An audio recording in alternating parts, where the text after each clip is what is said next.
वर्तमान आलोचना को फेरबी स्टूडियो उपस्थित अच्छा वरिष्ठ सांबादिक विभूतिभूषण कर श्रीजुक्त कर आपको स्वागत करुच्ची आलोचना को एवं आपड़ जो भाव में आज राज्य में चतुर्थ तथा शेष पर्याय निर्वाचन अनुष्ठित होछि एवं 6 लोकसभा 41 विधानसभा क्षेत्र में होछि भोटिंग तेबे किभली भाव में देखुं सब क्षेत्र को एवं जेहेतु गोटे हेवी वेट टक्कर वर्तमान भी चली चतुर्थ पर्याय किभली देखुं देखु ये ओडिशा राज्य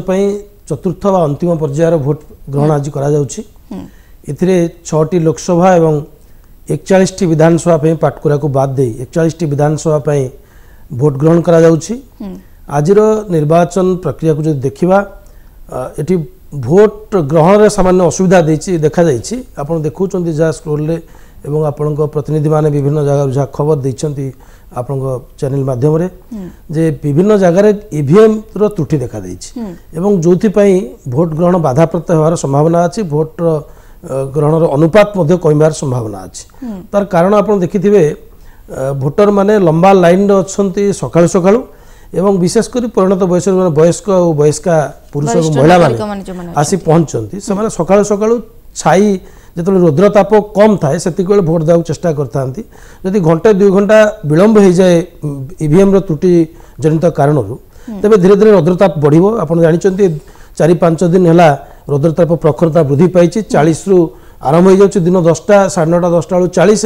45-46 पर्यंत पहुंचुची तेणु ये परिस्थिति रे भोट हार कमिवार संभावना देखा जाउछि ईवीएम जनित त्रुटि पाई ता छड़ा जदि निर्वाचन प्रक्रिया को हमें आलोचना करिबा राजनीतिक पाणीपाग कथा तबे जो सब 6टी लोकसभा निर्वाचन क्षेत्र में होउछि आज से सब लोकसभा रे बीजेडी दलर दबदबा निश्चित भाव में 2014 निर्वाचन में थिला अर्थात संपृक्त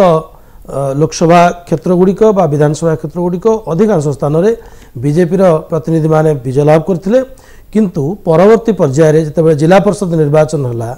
से बीजेपी तार उपस्थित जाहिर कर सफल होता एवं आज देखा यही निर्वाचन रे निश्चित भाव में एक कड़ा मुकाबलार सम्मुखीन होती बीजेडी विभिन्न जगार एवं विशेषकर बीजेडी और बीजेपी भितर एवं स्थाने स्थाने कांग्रेस और बीजेडी भितर कड़ा मुकाबला होछि भोट ग्रहण पर भोट मे 23 तारिख रे जना पड़ो निर्वाचन फलाफल निहाती भाव में तेज जदि सब क्षेत्र को आम आलोचना करवा गोटे प्रकार कड़ा टक्कर होछि सबुठी गोटे देखा त्रिमुखी लड़ई अनेक स्थान देखा मिली आम जदि जगतसिंहपुर क्षेत्र को आप किभली भाव देखुं जगतसिंहपुर क्षेत्र में अनेक दलडिया नेता वर्तमान निर्वाचन मैदान में किसी प्रभावित हो दलडिया जेहेतु वर्तमान चली माने दलडिया जेहेतु मैदान में अच्छा दलडिया नेता किसी प्रभाव पड़ो प्रभावित हो भोट बैंक जगतसिंहपुर क्षेत्र में लोकसभा क्षेत्र में जगतसिंहपुर विधानसभा सीट टी गत थरक कांग्रेस साथ थिला एवं बाकी समस्त सीट रे बीजेडी विजय लाभ करथिला एवं जगतसिंहपुर बीजेडी एक निजस्व भोट सेठी अछि सेठारे बीजेडी स्थिति अपेक्षाकृत बहुत भल अछि किंतु चलित निर्वाचन रे आपण जानिचंती जने हेवीवेट बीजेडी रो दामोदर राउत जे बीजेडी छाड़ी बीजेपी रे जॉइन करछंती एवं बीजेपी दल बालिकुदा एरसमार से प्रार्थी होइछंती एवं अन्य जगार मध्य जे बालिकुदार प्रार्थी थिले प्रशांत मुदुली सी जगतसिंहपुर प्रार्थी होइछंती एवं जे बीजेपी रो संगठन दायित्व रहिथिले रघुनंदन सी मध्य बालिकुदा एरसमार बीजेडी प्रार्थी होइछंती तेणु गुडे एपट सपट होइछि प्रार्थीत्व रे जो माने जो दल थिले आज से दल नाहंती 2014 और 19 की आमे देखिले तेणु तारी भितरे भोटर माने डिसाइड करिवे किए तांकर प्रतिनिधि हबो किंतु यह सत जे बीजेडी एक स्वतंत्र से जो संगठन से संपृक्त जिला बा संपृक्त लोकसभा क्षेत्र में अच्छी और जार प्रतिफलन हो पारे चलित भोटदान रे।